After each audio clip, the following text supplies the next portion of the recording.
Those were very simple answers. But the fact that it took me 7, 8 years to find those answers is a tragedy which results from our attitudes towards how we must present religion to people.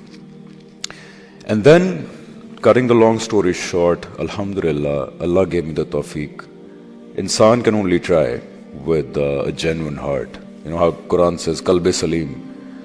And I found all my answers, and I gave up my career, not because I want to be a preacher. I don't. I'm a very humble student. I'm like far behind in the back rows right now. But out of that desperation, that some other Hamza Abbasi shouldn't have to suffer that long to find the answers. Out of that desperation to beg to our people to have an attitude of tolerance, to accept the difference of opinion, to not make your own castles and forts and sit there and be like, we only know what is truth, and you guys, oh, you don't know what truth is. So I hope and pray that if there is anything I can do with my words, is try to convince people to have that tolerance. Please have that tolerance. For your next generation, have that tolerance.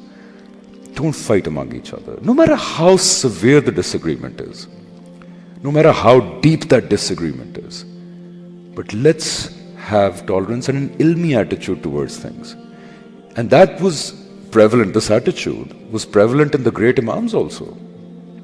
I don't know whose words were these, if you can tell me, that one of the Imams, when he wrote a letter to another Imam, he said that I tell you my opinion thinking I'm right, Imam Shafi, and I listen to you thinking I might be wrong.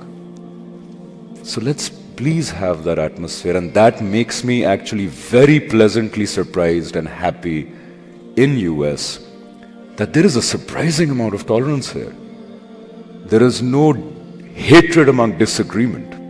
And trust me, when you take out the hatred from disagreement, when you abolish that overwhelming desire to convince the other person, bring him to your side, when you take all of that out, believe me, disagreement becomes the most beautiful thing.